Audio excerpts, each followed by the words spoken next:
Hello and welcome to another episode of Polityka Zagraniczna, and today we are going to talk about Central Asia with very special guest, Mr. Temur Umarov, analyst and researcher on Carnegie Endowment for International Peace. Temur, it's absolutely great to have you here with us. Thank you very much for having me. It's a pleasure to be here. So in your text from December, you wrote, with every missile it fires at Ukrainian cities, the Kremlin is destroying Russia's influence around the world, above all in the post-Soviet space. So my question is, what are the signs showing that Russia is actually losing influence in this region? And why in this region, in special way? Why is it visible in this region so clearly? It's visible in Central Asia that I cover for Carnegie Endowment because for a long time Russia has been present in the region, first as a Russian empire that conquered this territory, then as a Soviet Union, and the center of the decision-making process in Soviet Union was in Moscow, and all of the Central Asian countries were under Russia in many situations. And after the collapse of the Soviet Union, the dominance that Russia has, inherited from Soviet past has been in place. But at the moment, what I am referring to in my text, it's about the presence of Russia not among the political elites of Central Asian countries, or it's not about the economic ties that the region has with Russia, but more about how people in Central Asia see Russia, how their opinions about Russia is changing. And in this regard, I am 100% sure to say that what Russia is doing in Ukraine is damaging its image in Central Asia, and that's the most important thing when we talk about Russia's presence long term in Central Asia. So Russia, after invading Ukraine, was hit by severe sanctions. And due to economic ties with countries in Central Asia, it had to impact entire region. So I have two questions in this sphere. First of all, how visible are Russian attempts to avoid sanctions by directing trade through countries in Central Asia? And second question, how countries in Central Asia are hit by a ricochet of this of actions of the West? Yeah, so sanctions became a big challenge for Central Asian countries because their economic ties with Russia are pretty close, even today, after more than 30 years of the collapse of Soviet Union. But right now, I would say the relations and the balances between Central Asian economies and Russian economies are changing a little bit. Central Asia found itself for the first time in the last 3 decades, actually, that Russia might need Central Asian states very much in very specific spheres of economy. For example, when we talk about sanctions, and talk about a lot of foreign brands that Russian consumers had access to previously. Right now, that most of the all international brands left Russia, and the only way for Russians to get access to them is through other countries.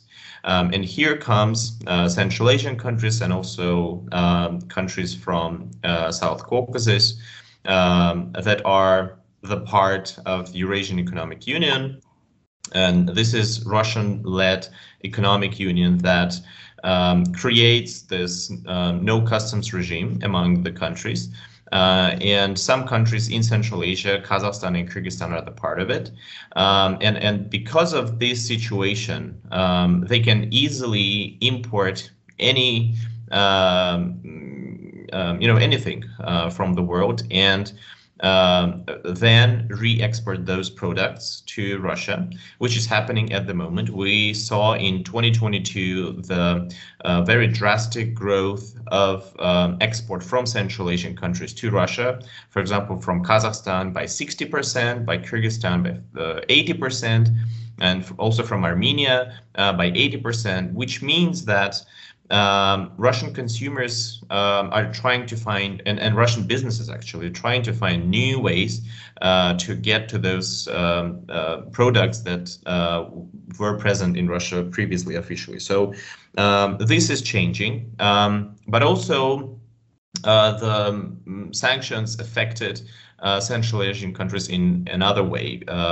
Russia, in the very beginning of the war, was afraid that it wouldn't be able to provide all the necessities of its own citizens, for example, with grain, with flour, or with sugar. And that is why it stopped exporting any of those products to any other countries, even to the countries that are the part of this economic union. This became an unprecedented situation, and it became a problem for Kazakhstan and Kyrgyzstan, who depend a lot on Russian agricultural products. And that is why we see that in these countries right now, the inflation on those products, for example, on sugar, has skyrocketed. The prices went up 100% in just a couple of months. And in some places in Kazakhstan, there was even a deficit of sugar, and people couldn't have access to it because almost 40% of sugar to Kazakhstan comes from Russia. And Kazakhstan's domestic producers do not cover all the needs of its own people. Talking about the ricochet of the sanctions, for now, we haven't seen the big impact of anti-Russian sanctions on Central Asia. The biggest reason for that is that Central Asian countries are still staying neutral towards the war in Ukraine and not openly or anyhow supporting Russia in its aggression towards Ukraine, and that is why no secondary sanctions were implemented towards Central Asian countries. But still, because of the close ties with Russia in economy, they had to suffer because of just because of this relationship. For example, in the finance system, in the banking system, some of the banks that were associated with Russian banks were also hit by sanctions and couldn't have access to SWIFT. Some banks, for example, had problems to get money out of Russia with remittances, and this is a very important inflow of money in Central Asia. But also some businesses that were cooperating with Russia even after the war were hit by sanctions. For example, there was one company from Uzbekistan that allegedly was supporting Russia and exporting to Russia some products that might be used in military ways, and this was re-export from China, as Wall Street Journal's recent article says, which means that some businesses tried to use this moment as an opportunity to gain money and to send exports, send military stuff to Russia, but it was put very quickly by the US, and this process was stopped by the secondary sanction. So the effect of the secondary sanction is not that big because of the official position of Central Asian states as neutral, but still it has some implications on the overall economies. Well, thank you for that answer. Could you please describe the political reforms in Kazakhstan? So last year we observed the democratization of, did we observe the democratization of Kazakhstan, or maybe a consolidation of power in hands of President Tokayev at the expense of influence of Nursultan Nazarbayev? So when we talk about democratization of Kazakhstan, it's I think it's a good way to start this conversation is to go back to 2019, when this whole process was kicked off by President Nazarbayev himself. He became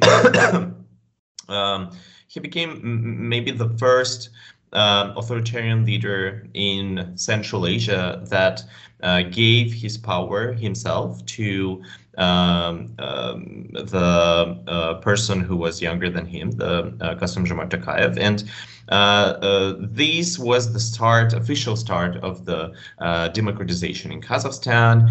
We saw several changes on the very important parts of the government, but still, until 2022, the very beginning of 2022, this process was very slow, and many people would criticize what was happening in Kazakhstan at that time. Some people would say that Nazarbayev is just trying to have guarantees for his own security, but still has access to power, because at that time he had in his hand the Security Council of Kazakhstan, which is the main body when it comes to decision-making process in the whole country. But in 2022, in the very beginning of it, the country went through the unprecedented massive protests.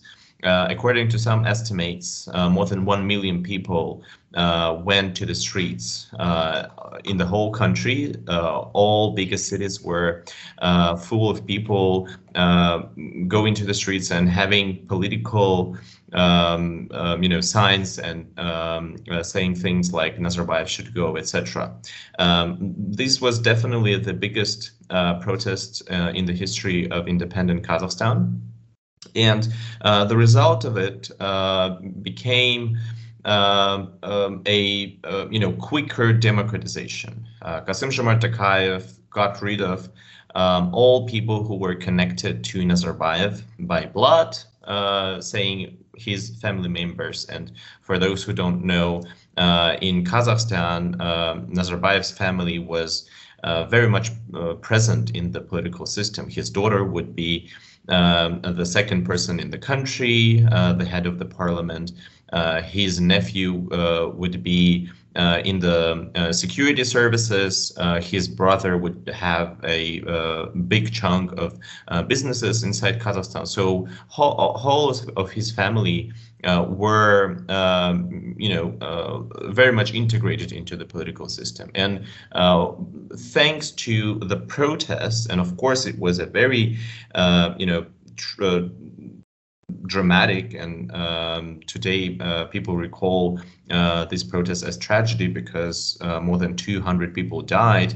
But after these protests, Kassym-Jomart Tokayev had a support of the people to really start changing the political system, and one by one getting rid of people who are connected to Nazarbayev. And since then, Tokayev started to implement some hints towards democratization. It still cannot be called a real democratization because after the constitutional amendment, President Tokayev still has access to biggest decisions in all three branches of power.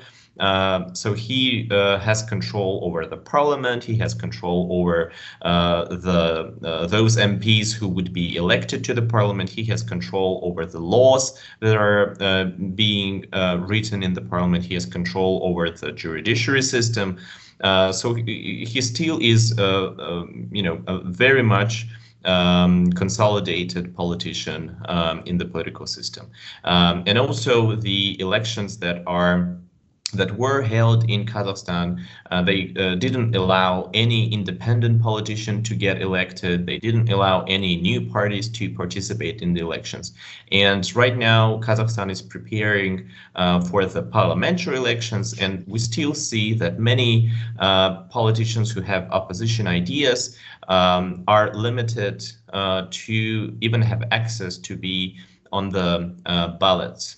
So this democratization process still cannot be called real democratization, but the most important thing that happened in Kazakhstan in the last several years is that the first president doesn't have access to power. And if we can talk about one thing that changed in Kazakhstan, we can say that its political elites right now are different people than even 1 year ago. So you write also about China. So let me ask you, I think, one of the most important questions in politics, international politics right now.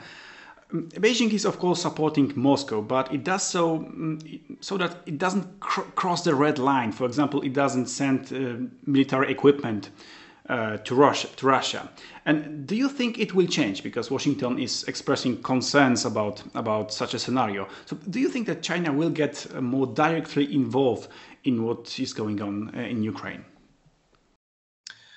I'm very skeptical about China's going deeply into the war in Ukraine and acting as a party in this whole situation, because what is happening at the moment and what Beijing is doing right now is the most comfortable position that China can have. Of course, the US and other countries would push China to take sides, to really, participate in the war in Ukraine. But China doesn't really want it, and the reason for it is that if there is one country that gained a lot of bonuses out of the war in Ukraine, it would be China, and here is why. First of all, what we all know is that in China's foreign policy strategy, there is this thinking that the confrontation with the US is inevitable, and that the relationship with the US is going to the very, very narrow dimension of conflict, future conflict.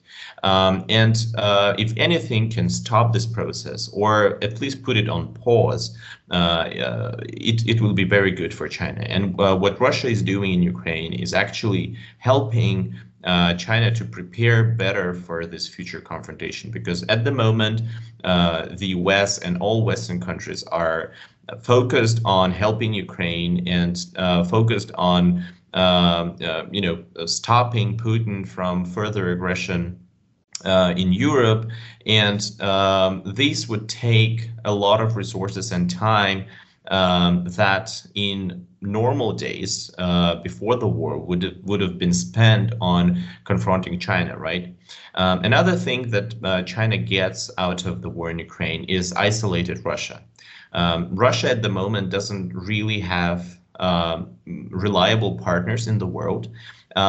It doesn't have access to all of those technologies. It doesn't even have Europe, that used to be the biggest consumer of Russian oil and gas. And China here becomes the biggest beneficiary, because it has good relationship with Russia, and Russia is weaker than ever, and that is why China can have much bigger leverage over Putin and Moscow.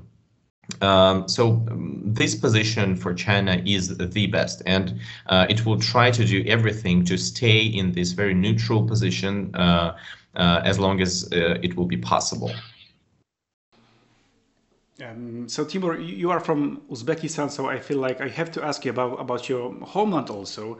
So my last question will be Uzbekistan after Islam Karimov. 7 years have passed since the death of Karimov. So how has Uzbekistan changed since then? How would you describe Uzbekistan's economic position and political situation? Yeah, really, 7 years. To be honest, if you would visit Uzbekistan 7 years ago, and if you would visit it right now, you would see the huge difference. Even in the way people are talking, even in the way the cities are developing, even in a way you will spend money. Right now you can pay with any card that you have, but 7 years ago it was impossible. You would have to come with cash. So many things changed. Country is much open today than it was ever before. the new government implemented a lot of new reforms, and actually, it became much easier to visit Uzbekistan, to work with Uzbekistan, and all countries around Uzbekistan are having very strong relationship right now in economic terms, in political terms with Uzbekistan, and there is a huge difference in a positive way. But at the same time, it's an illusion to think that thanks to those reforms that happened in the last 7 years, Uzbekistan one day would become a real democracy. It is not. Reality is that the authoritarian political regime will continue to do what it can, to do everything possible to keep the regime stable. And we already see some hints of how Uzbekistan's political regime will do that. First of all, the constitutional amendments are coming soon.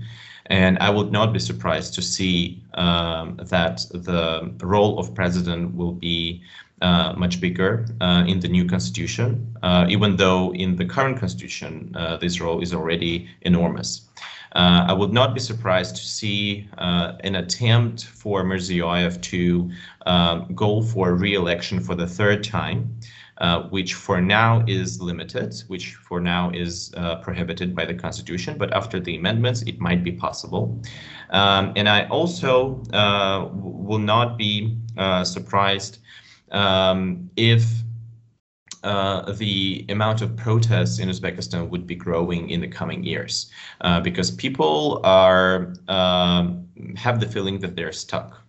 In the first 3 years after the death of Islam Karimov, Uzbekistan changed so much that people almost got used to those changes. And right now, the feeling is that we should be developing in the way that we were developing in the first years of after the death of Karimov, because in the first 3 years, what Mirziyoyev has done is he implemented the reforms that do not hit the core of the political regime. He allowed media to work freely, but still prohibited some media like Radio for Liberty or BBC to come to Uzbekistan officially. He allowed some economic openness for medium and small businesses, but still supporting the monopolies that work in Uzbekistan and that are connected with the political elites.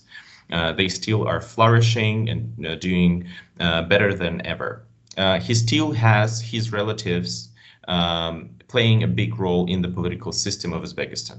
For example, his daughter works for the presidential administration. His son-in-law works also in the administration of president. His other son-in-law controls the financial systems of Uzbekistan. His another daughter works in the Ministry of Education.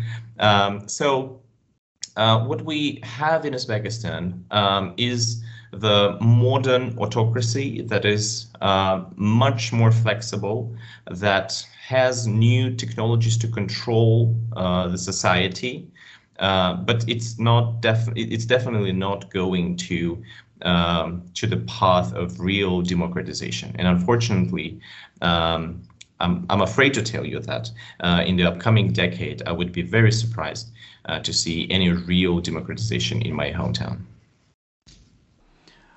Well, I will admit that visiting Samarkand is one of my absolutely priorities when it comes to traveling. So I hope to do it one day. Absolutely fascinating place. Yeah, Samarkand is where I'm from. It's my hometown. I love the city. Yeah. Yes, absolutely fascinating place, and the whole region from the cultural and historical point of view is absolutely fascinating. And today, thanks to your knowledge, it has become a bit closer, a bit easier to understand for many Polish people. So, Timur, thank you very much for this conversation. It was absolutely fantastic to talk with you, and I hope to do it again in the future. Thank you for invitation. If you will go to Uzbekistan, let me know. I'll send you some hints and tips how to do it better. Thank you.